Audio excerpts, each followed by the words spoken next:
طيب بسم الله الرحمن الرحيم الحمد لله والصلاة والسلام على رسول الله وعلى آله وصحبه أجمعين أما بعد السلام عليكم ورحمة الله وبركاته. وعليكم السلام ورحمة الله وبركاته.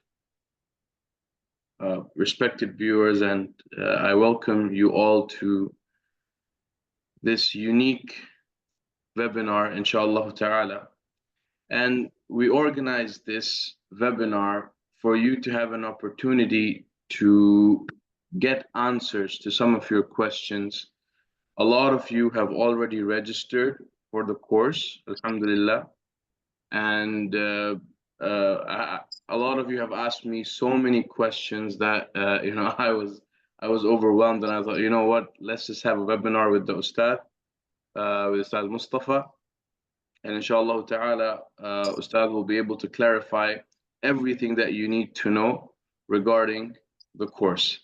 This webinar is not just for those students who have registered, it is also for those who are planning to register.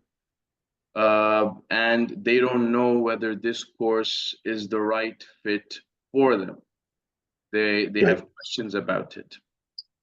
They're thinking that, and some of them, some students have also asked me that, is it really realistic? Can we really complete Qatr al-Nadā in 15 sessions? And so on and so forth. Right. So many questions that, we're going to, discuss, inshallah ta'ala, with the Ustad. And honestly, I'm honored to have Ustad Mustafa with me. I'm honored that, he agreed to collaborate with us. And he has agreed to teach this course. And I don't say this just for the purpose of praising him, but I could not think of anyone better than Ustad Mustafa for teaching this course in English. I've known Ustad Mustafa for some time now. I've benefited personally from him a lot in Nahu, in poetry, in i'rab. I've benefited a lot from him, alhamdulillah. May Allah subhanahu wa ta'ala bless him. And I think this is an amazing opportunity worth every single penny for someone who wants to excel in Nahu, someone who wants to go beyond a certain stage. For many students of knowledge, they reach a certain point in their journey in Nahu where it's like, let's call it a Nahu block as opposed to, a writer's block, right? And they don't know how to proceed further. They're confused regarding i'rab. They know some terminology, but it's jumbled up. And I think a course like this can, really open up this ilm for them, inshaAllah ta'ala. So without further ado, let's begin. Ustad, kayfa halukum? How are you doing? Alhamdulillah. Thank you for hosting me. Thank you for allowing me to teach through the Institute. And inshallah, ya Rab, bi'idhnillah, hopefully will exceed expectations, bi'idhnillah. Insha'Allah ta'ala, insha'Allah ta'ala. So let's start off with, a question about the importance of the book. And I would like to personalize it. What does Qatr al-Nadā mean to you personally? And why do you feel that it's important? It's an important work to study. طيب. بسم الله اللهم لا سهل إلا ما جعلته سهلا وأنت يا حي يا قيوم تجعل الحزن إذا شئت سهلا سهلا. I'm going to begin with a little bit of anti-marketing, and I'm going to talk about. So I'll give an example of anti-marketing. It's kind of there's an American stand-up comedian after 9/11 who basically said, after 9/11. The most popular book in America, or the most popular book sale in America, were translations of the Qur'an, and thousands of Americans entered into Islam after the months after 9/11. And then the comedian ended it with saying, what do we have to do to you people?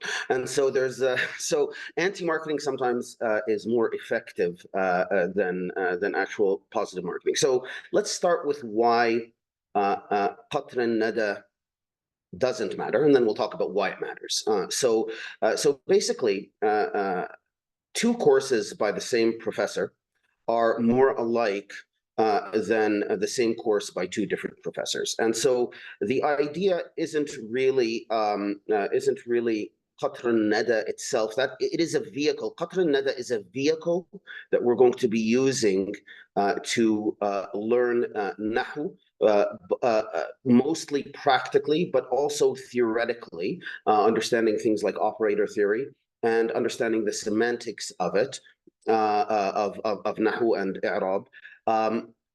It's a vehicle. And once when I was taking I was studying the Ajrumiyyah with Sheikh Ali Hani, whose methodology I try to I try to teach in English. And while we're studying the Ajrumiyyah, he would constantly reference Khudari and Sabban. And I told him that, I feel that if you were to I told Sheikh Ali Hani that I feel if you were to teach, elementary school Arabic, that you would still be quoting Khudri and Sabban. And so the idea here is that Qatr al-Nadā is a vehicle for us to learn certain things. And what are those certain things? One of them, so I want to talk about methodology first and how Qatr al-Nadā is a vehicle. And you could use other books, but then we'll talk about why Qatr al-Nadā in particular and why it's a good book for this. So could we use other texts? Yes, we could use other texts. We could use Mustafa Ghalayini's book Jami' al-Durus al-Arabiyyah. We could use متممة الأجرمية. We could use a variety of books in the Desi curriculum or in the Kurdish curriculum. And we could reach the same goal. So what is our goal? Our goal is, first of all, first and foremost, practical i'rab, Arab style. Why Arab style? Because Arab style so my general advice is be a Desi in Sarf and be an Arab in Nahu. Why? Well, for Sarf, I can't really comment because I'm neither a Desi nor an expert in Sarf. But basically, the Desi approach to Sarf is very methodical. It's very normalized. It's very organized, and so there's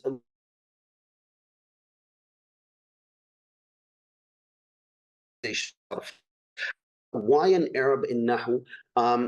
I can't comment on whether what the benefits of the Desi curriculum are, or the Desi method of doing i'rab and the tarakib.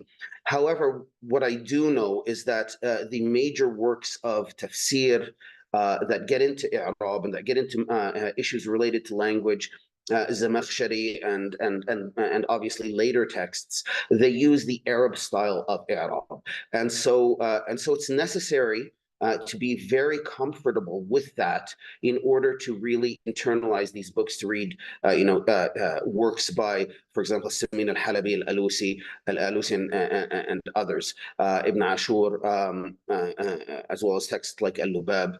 And so all of these books of tafsir, as well as, for example, even if you're studying the Mu'allaqat, Fath al-Kabir al-Muta'al, and these other works that do the in-depth i'rab of poetry, that do the in-depth i'rab of a hadith, that do the in-depth i'rab of the Qur'an, all of them use the Arab methodology, and that is the main goal in this course. Is how there's situational awareness, like John Wick walks into a room and slits someone's jugular vein with a ripe banana or something, right? Because he knows where everything is, right? And so what I want students, the goal is to come out of this, that whenever you hear any Arabic text, whether it's Quran, Hadith, Sunnah, you're automatically doing i'rab, and you're thinking about, okay, what does this mean, and what's the i'rab of this, and if we were to interpret this in this way, what would what would that entail?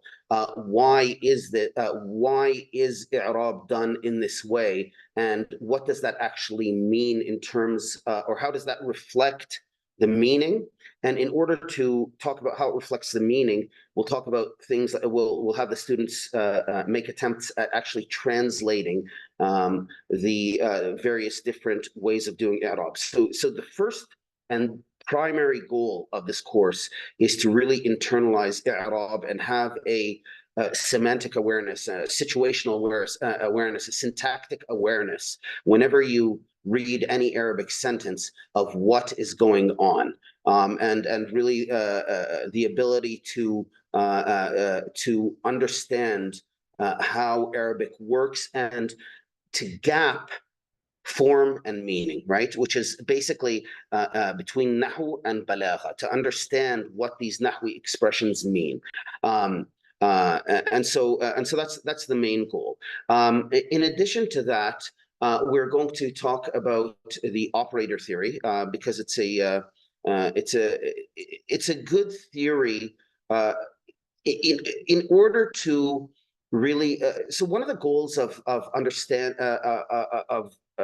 my teaching method, inshallah, whether it's nahu or whether it's poetry or what have you, is I want the student not to understand our tradition, but to be convinced of our tradition, right? And operator theory, it has its positives, it has its negatives. It's something that's just made up, but it's a theory. How do we test theories? Scientific theory. How do we test the scientific theory? There's basically two measures, right? Does it explain the past, and can it predict the future, right? And anything that fulfills those two conditions is a good theory. It doesn't have to be reality. A theory is a model of how something works. And so the operator theory or نظرية العامل is fundamental to really understanding the internal workings of nahu. It's not incredibly profound, but it does allow one. It's actually fairly simple, but it does allow one to first of all understand nahu better, and secondly to answer doubts regarding, well, why are you making this so complicated? Why is, if I say kana zaydun qa'iman, why am I saying that zayd is marfu' bi kana? Why can't I just say it's a mubtada, right? And it has its original rafa. Why not? So being able to respond to that, to understand why nahu is built the way it is would be a secondary goal.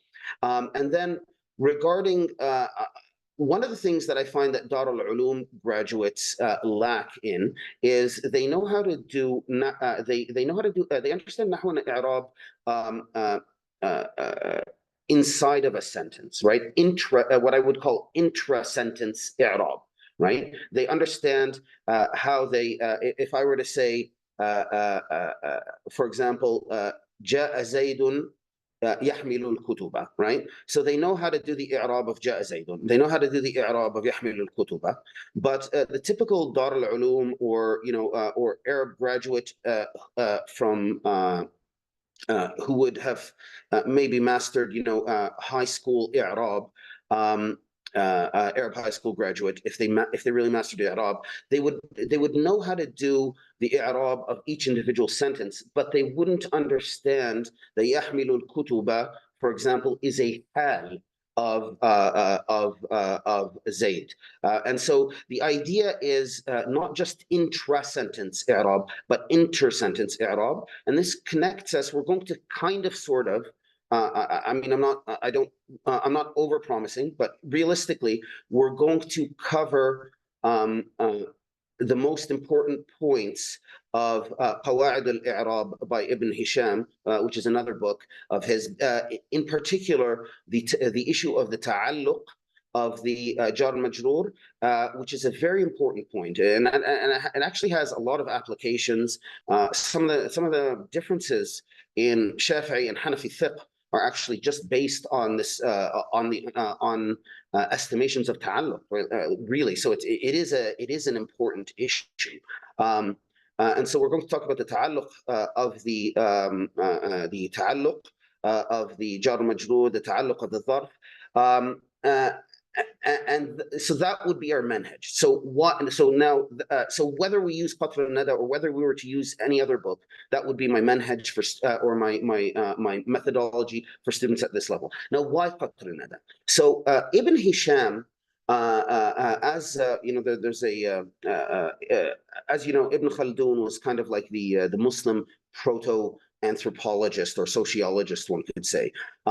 And what he said about Ibn Hisham is ما زلنا ونحن في المغرب نسمع أنه قد ظهر في مصر رجل يقال له ابن هشام هو أنحى من سيبويه, right? And so Ibn Khaldun says that while we were in Morocco, we continued hearing that there appeared a man in Egypt known as Ibn Hisham who was better at grammar than Sibawayh, right? So this was his reputation. So Ibn Hisham, Arabic went through various different phases of the sciences of Arabic, including grammar, went through different phases of formalization. And we had in the we had the very early days, and then there's the Kufan school and the Basran school, and eventually what we have is the late school, right? And the late school is mostly Bismillah. Alhamdulillah. So the late school is mostly Basran, with some Kufan elements and with some other ijtihadat. And the imams, really, if you want to summarize the late school, you would say that it has two imams, and they are Ibn Malik and Ibn Hisham. And this is Ibn Hisham's easiest book. And what it does is it doesn't just expose you to grammar, but rather it exposes you to grammatical thinking, and it exposes you to an independent thinker's mind. And so, for example, what you'll find in Qatr al-Nadā is he refuses to call what we know as Jama' al-Mu'annath al-Salim, he refuses to call it Jama' al-Mu'annath al-Salim.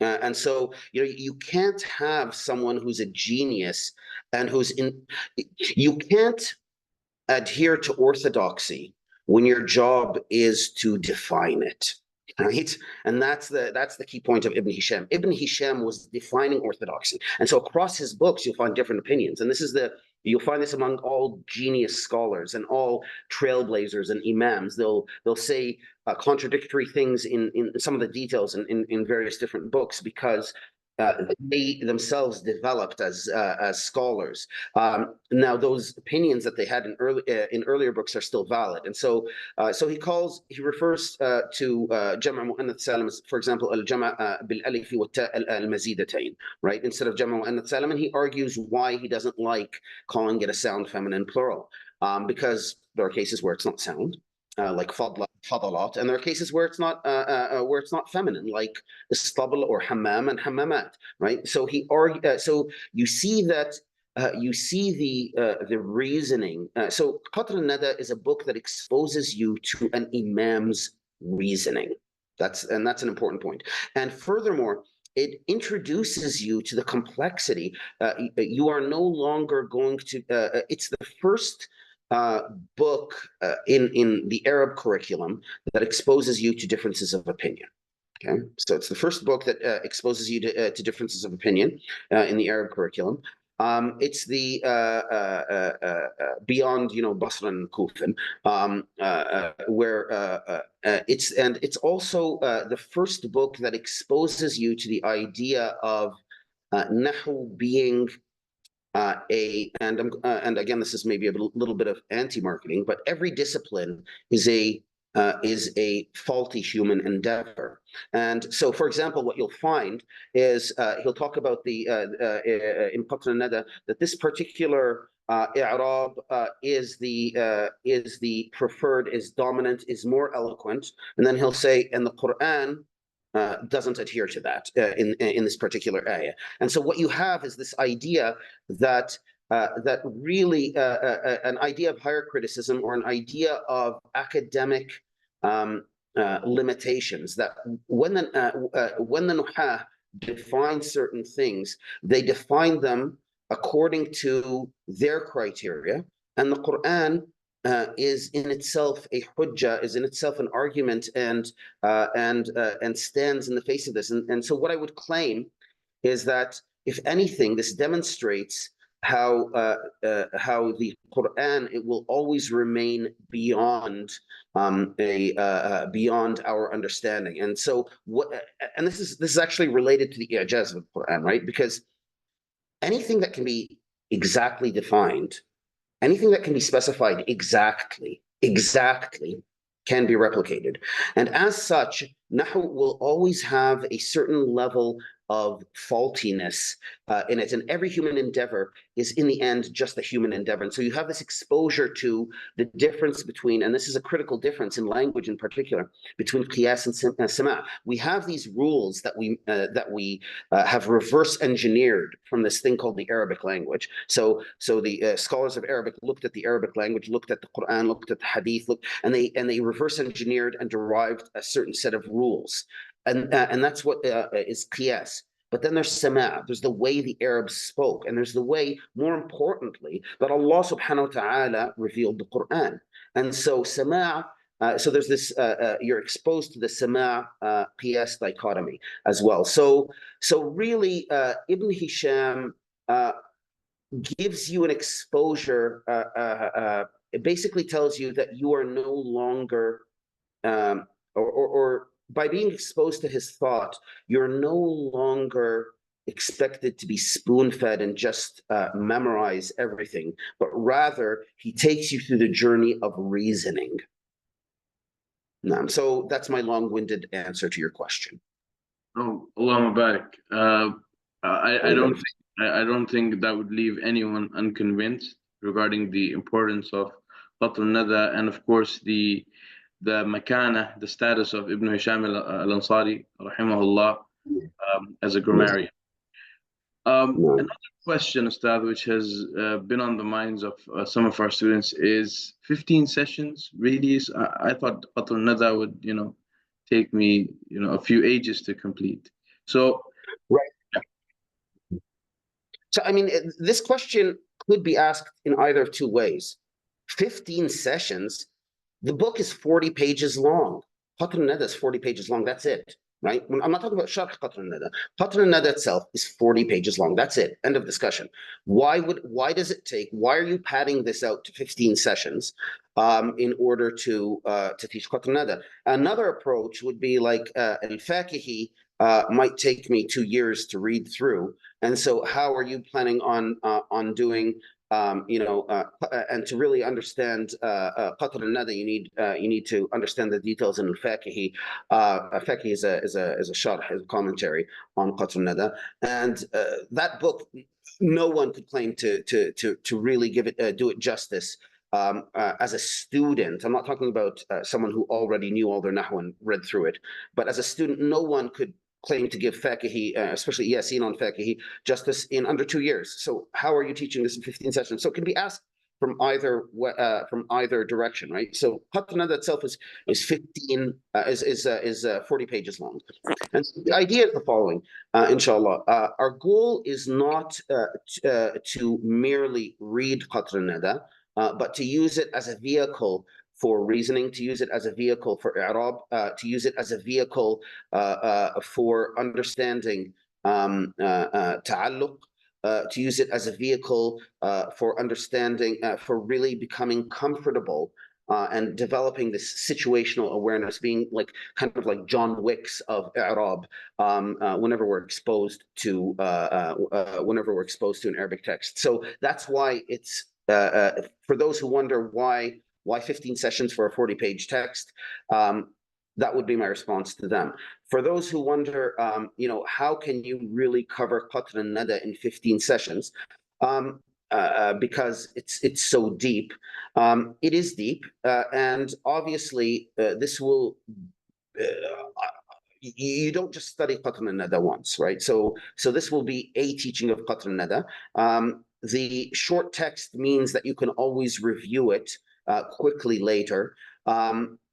We will have so basically we'll be trying to shortcut a lot of the i'rab by detailed handouts, right? So if you know, if there are two things that if you know how to do i'rab of them, you basically have 70 to 80% of intra-sentence i'rab, and those things are basically just your dama'ir, your pronoun charts, how to do the i'rab of pronouns, and understanding pronouns well, and as well as your verb charts. If you know how to do pronouns and verbs, the i'rab of them, and we'll have handouts for those, then you've basically covered around 70% of i'rab intra-sentence. And we'll also have some handouts regarding regarding the what is it called? Regarding the ta'alluq of jar majroor and the roles that different sentences can play inside of other sentences or in relation to other sentences. And so we'll have handouts for those, and we'll have the group, the Telegram group or whatever group we organize, in which there will be discussions. So will we be able to give the text justice? I mean, I believe that if I were to study Qatr al-Nadā again, that I would still benefit more from it. So I mean, I don't think you can really give this text justice until you've completed shudhur al-dhahab.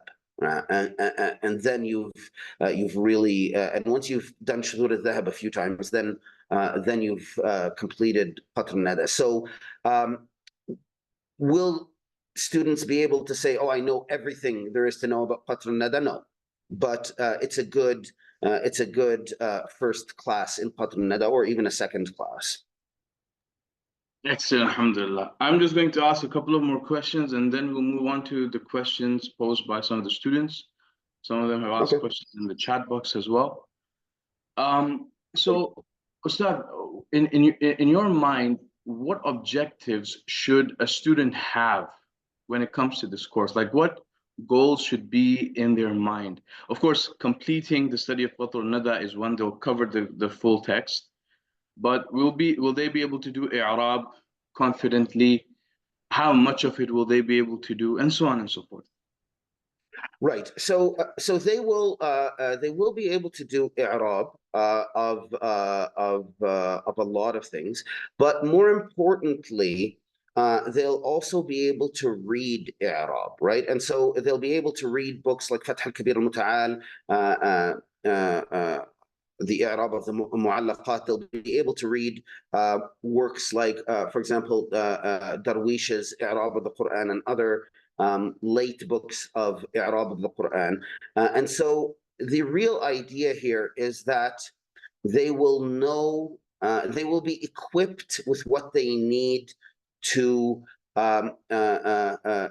advance themselves, right? So this the goal of coming out of this course is that you will be able to read more advanced texts, and you will know what questions to ask when you don't understand something.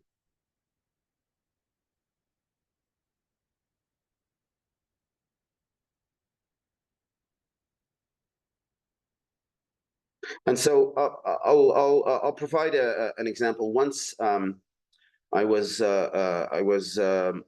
writing in the vowelization in a text, and I came to a question. There was a particular odd sentence, and I couldn't remember the i'rab of in that particular case. It was basically it was the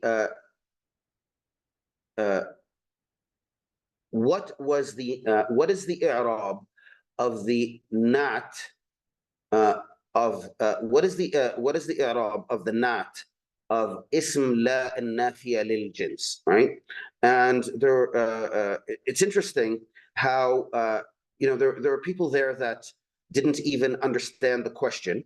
And then there are people, and then there was an Azhari scholar there who basically said, okay, well, there's you have three cases, and he listed them off the top of his head. So the point isn't that you're not going to be like that Azhari scholar who listed it off the top of the three cases off the top of his head, but rather you'll be able to ask the question and understand the question. And these are things that you can Google. I'm not going to honor myself by saying that I'm going to teach you research methods. I'm going to teach you how to search for things. And when you Google things, you'll find references to primary texts, and you can then look up the answers to your questions in those primary texts. And one might say, well, shouldn't we be checking our understanding with scholars? Of course, but don't check it with scholars until you have an understanding, right? So the idea of this course is to equip you so that you can read books, you can read it, you can check the works of tafsir, and then you can check the works of i'rab, the works of nahw, and then you can walk up to a scholar after you've spent like for example, I spent 4 to 5 hours confused about something reading, and then went and asked Sheikh Ali Hani about it, and within 3 to 4 minutes it was all resolved. But without those 4 to 5 hours that I had spent reading on my own, confused, about it was 1 page of text, I would have never benefited from those 3 to 4 minutes with Sheikh Ali Hani. So the idea here is that this will allow you to do independent reading so that you can then go and ask scholars. Allahumma barik. So I think that it's safe to say that one of the main things that students will be learning is at-tafkir al-nahwi, thinking like a grammarian. And the thought, the Arab thought process in a way, inshallah ta'ala, at-tafkir al-Arabi. And I think that is more important than learning individual principles. Of course, individual principles will be covered, but once you've understood how Nahu works, how grammar works, everything else falls into place. You're able to put the puzzle together, inshallah ta'ala. Final question from my side, Ustad, barakallahu feek. There's students who have asked that, alhamdulillah, we've joined the course. The course is going to start within the next 16 days, inshallah ta'ala. So what can they do in this time to prepare so that when the course starts, they're able to gain maximum benefit from it? Right. So what I would suggest they do is review a previous work of Nahu that they've studied. So a simple reading through it. If they could also, for example, look up examples of i'rab or read examples of i'rab. For example, something like al-Fatiha in Darwish's i'rab of the Qur'an, going through the reading through how he does the i'rab. It might be overwhelming. But struggling through it would at least, I have this kind of balloon theory. The balloon theory is, how when you first blow up a balloon, it takes a lot of energy. You have to really blow hard. But once it's been expanded, even if you let out the air, the next time you blow it, you blow up the balloon, it expands much easier. And so having, reviewing Nahu, reviewing a bit of i'rab, I'll post some links to the Telegram group, inshallah, today. Would be a good first step, as well as possibly just reading through Qaṭr al-Nadā, just the 40 pages of Qaṭr al-Nadā, and there will be things that seem utterly cryptic, and that's fine. That's fine. Don't try to read the sharh or anything. Just read through the 40 pages over the next few days, and there will be things that are utterly cryptic. You can, for example, what I would suggest is that students, for example, things that they're a little bit confused about, that they perhaps make a note of in the margin, and things that are utterly cryptic, that they make a note of that in the margin. So 2 different types of notes, and basically just read through the text of Qaṭr al-Nadā to kind of flex their like a form of stretching before the main event. Inshallah ta'ala. Excellent. So Allahumma barik. I'm sure that after hearing all of that, everyone is excited about the course. The important thing is, of course, number one, that we have our intentions in the right place. And number 2, we commit to working hard, inshallah ta'ala, and I'm sure that we will see the fruits of this course bi'idhnillahi al-kareem. Ustad, with your permission, can we move on to the questions asked by some of the students? Yes. Now, Zubair Khan here asks in the chat that there is a course on YouTube, Al-Qalam Institute on i'rab. So what I'd ask of you is please post that to the Telegram group because I can't obviously open this video now and watch it, but I'd like to go through it and see, what parts of it are beneficial, or is it overkill, or is it, or is it a waste of time? I doubt it's a waste of time. I simply don't know. So please post that to the Telegram group, inshallah, and I'll comment there. I'll do that, inshallah. He goes through like the Desi version of Tarkib also, like which is like simplification of Arab, and then he goes through the Arab way of doing Arab in that course. And he goes through like the different Arab for different sentence structures and stuff. Okay. Inshallah. Thank you. There's another question. Another student has asked Ustad at the start. He said that how important will memorization be in this course? And can Ustad expound on the role of memorization of manzumat as it relates to learning the language? And will we be required to memorize the book or the naẓm of the book? So 3 questions. Yeah. So okay. So yeah, I had misunderstood the question. I'm glad that it was it was clarified. So, should you memorize the text? No. Should you memorize the naẓm of the text? No. Don't memorize this. If you're going to memorize something, memorize Alfiyat ibn Malik. If you're that committed, then wait until you get to the next level and memorize Alfiyat ibn Malik. That would be more beneficial to you than memorizing Qatr al-Nadā. Qatr al-Nadā is Ibn Hisham's easiest book. You want to memorize something, memorize al-Mughni. I'm kidding. That would be crazy. So memorizing al-Mughni is Ibn Hisham's most advanced text. And so memorizing texts, no, I want you to understand the text. But is there a role for memorization? Oh, absolutely. There's a lot of memorization. There's memorizing the way of doing i'rab, right? And so that's an understanding, but there's also terminology that you have to memorize. And we're going to talk about why, for example, we say mabniyun ala al-kasr, or we'll say وَعَلَامَةُ جَرِّهِ كَسْرَةٌ, right? Why is one with an L and why is one without an L? And there's actually a reason. It's not just terminology. So I'll explain why things work the way they do. But imagine that I understood English, but I just had no memory of English vocabulary. It would make speaking impossible, right? And similarly with Nahu, without knowing, you'll find people, some Arabs, for example, who have a very strong sense of the Arabic language, but they've never studied Nahu.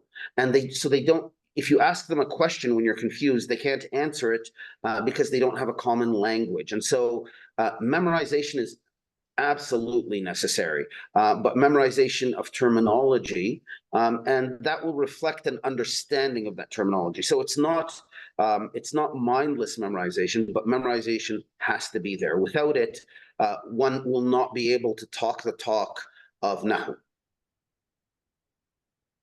Alhamdulillah. Barakallah feek, Ustad. So any of the other brothers and sisters have any questions, feel free to ask the Ustad. You can unmute yourself and ask directly, or if you're not comfortable with that, you could, type up the question and send it in the chat box. Assalamu alaikum, Ustad Mustafa. This is Abdul Sattar. We've met on Facebook before. So, quick question for you. So I've done Sharh Qaṭr al-Nadā before. I didn't feel like I mastered it. Right. I kind of wanted to take it again with you. Is there advice you have for like a student who's doing this again? In Yes. terms of what we might be able to take now that we may have missed the first time? Right. So what I would suggest you do is you get yourself a copy of Fakihi. So his sharh is Mujib al-Nida, right? So get yourself a copy of Fakihi. And Yasin on usually it's sold, it's published as Yasin on Fakihi. I don't expect you to get through all of that. There's no way you'd get through all of that during the course, but reading bits and pieces of it in preparation for the class would be good, as well as Muhyiddin Abd al-Hamid's footnotes. If you can get a copy of Qatr al-Nadā or Sharh Qatr al-Nadā by Ibn Hisham. So Ibn Hisham wrote the matn and he also wrote a sharh. Right. And so if you can get if you can get Muhammad Muhyiddin Abdul Hamid's commentary or footnotes, I'll share links to this in the group, inshallah, on Qatr al-Nadā, as well as I will find the name of it, inshallah. There is a book that deals specifically with the shawahid, or the lines of poetry in Qatr al-Nadā. I'll share the name of that book as well, or if we can find a copy that where the copyright has expired, I'll share that PDF. And so the idea here is that what you should do is focus more on depth of understanding of the concepts by reading fiqh, and depth of i'rab, or practical i'rab, by Muhammad Muhyiddin Abdul Hamid, and the other book, Jurjānī. I don't think it's al-Jurjānī. No, I think it's Jurjānī who does the shawahid, who covers the shawahid of Qatr al-Nadā. So if you is that a video series, or is that a book? Because I studied from Abdul Hamid's copy when I read the book initially. Great. Yeah. So Jurjānī, he does the videos of the shawahid, or is that a book? No, it's a book. It's a book. Okay, got it. Okay, I'll check that out. Yeah, but I'll find it, inshallah. It's even in Jordan I couldn't buy. I have a photocopy of it, right? Because it's not that widely known. But it's a really good it's a really good book that goes through the details. And so all of the shawahid and the ayat, your goal should be, all of the ayat and all the shawahid, you should be able to do their i'rab perfectly, right? Okay. Yeah, off the top of your head, without looking in the book, after the end of this course. Like, that should be your personal goal. I will not take you there.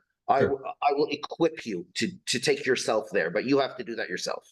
Beautiful, inshallah. That's all I need to know. Jazakallah khair. Okay, well, yeah. Inshallah. Allahumma barik. One of the students has asked us, what are good prints of the text? Yeah, that is so Qatr al-Nadā itself, what I would say is that don't sweat it too much. I will so good prints of the shuruh, I would say, we'll talk about. As for the text itself, it's 40 pages. You could download a PDF online, and so the text itself, you don't really need a good print, right? But if you're looking for a good printing of the Sharh, then yeah, we'll talk about that. There's Muhyiddin Abdul Hamid's commentary, which I feel is invaluable, but then there are various printings of it, right? And so we'll go through that, inshallah, in the group. Inshallah ta'ala. There's a recent print by Dar al-Fayha and another organization, another publishing house. It has a number of hawashi alongside the text as well. I have that print. I think you posted it as well, Ustad. Yeah, so that's that. I've used it, and it's a very good print if someone wants to, invest in a good print. And inshallah ta'ala, Ustad will share the rest in the Telegram group, bi'idhnillahi al-kareem. Inshallah. I guess there are no more questions. Alhamdulillah, it has been a very, very fruitful session, very informative. I would one piece of advice that I would like to give, with the permission of the Ustad, is that I used to hate Nahu. I've been teaching Nahu for now I've been teaching it for a long time. I've taught it at a seminary here in Pakistan as well, at a Jamia, traditional Darul Ulum. I've been teaching it online for some time now.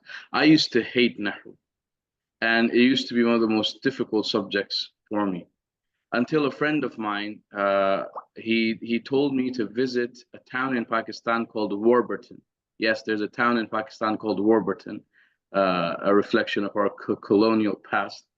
And there I met two mashayikh, one who was an expert in Nahu and the other who was an expert in Sarf. And I got a chance to study with them. I studied a brief text in Urdu, in Nahu, and one in Sarf with the Sheikh, who was a specialist in Sarf. But I think what opened up the doors of Nahu and Sarf for me was the constant dua I used to make in sujood. And I think it's very important to remember this, that ilm, there are two sides of it. One is kasbi, the other is wahbi. So the kasbi part is where you exert effort, you strive to gain it. The other part is hiba from Allah subhanahu wa ta'ala. It's a gift from Allah. Allah subhanahu wa ta'ala gives it to you. And you really have to beg Allah for it. You have to beg Allah to open your heart for it. You have to beg Allah to make you worthy of it. And you have to beg Allah to make you understand it. And I used to make a lot of dua in sujood. A lot of dua in sujood. Sometimes I used to say, Ya mu'allima Dawuda allimni, Ya mufahima Sulaymana fahimni. Sometimes I used to just say, Allahumma aftah li abwaba ilm al-nahu wal-sarf. Any dua that comes to your mind, make a lot of dua to Allah subhanahu wa ta'ala. So that Allah subhanahu wa ta'ala grants you this knowledge, and Allah subhanahu wa ta'ala allows you to use it in a way that pleases Him. That would be my advice to all of the brothers who have joined, to all the brothers who will watch the recording, inshaAllah ta'ala. Ustad, any final advice, any final piece of advice? Yeah, so you reminded me of something, actually. So this works for me, and people have different, different methods of understanding. What I find is that just years of listening to Arabic, and so that includes the Qur'an and poetry. So years of listening on repeat to Arabic. So obviously we recite the Qur'an ourselves, but just listening to it constantly, listening to the Qur'an trains your mind of what Arabic should sound like. Listening to poetry to a lesser degree also trains your mind. So it gives you, I posted this thing where I said that basically the non-Arab method is like ilm and the Arab method is like ma'rifah. How do you acquire ma'rifah of a person? What is ma'rifah of a person? To know a person personally, right? As opposed to, I know your name is Zubair Khan, and or whatever, some information about you. To know you, how would I know someone, right? I would interact with them, and to interact with Arabic, to constantly be listening to Arabic, for me, helps. I found that it helps a lot. Absolutely. Barakallah feek, Ustad. May Allah subhanahu wa ta'ala bless you for for joining us, for collaborating with us. Jazakumullahu khairah, hafizakallah. And I make dua to Allah subhanahu wa ta'ala to make this course beneficial for all of us. That Allah subhanahu wa ta'ala allows us to complete it with excellency, inshaAllah ta'ala. With that, our webinar has come to an end. Barakallahu feekum. Assalamu alaikum. Wa alaikum salam wa rahmatullahi.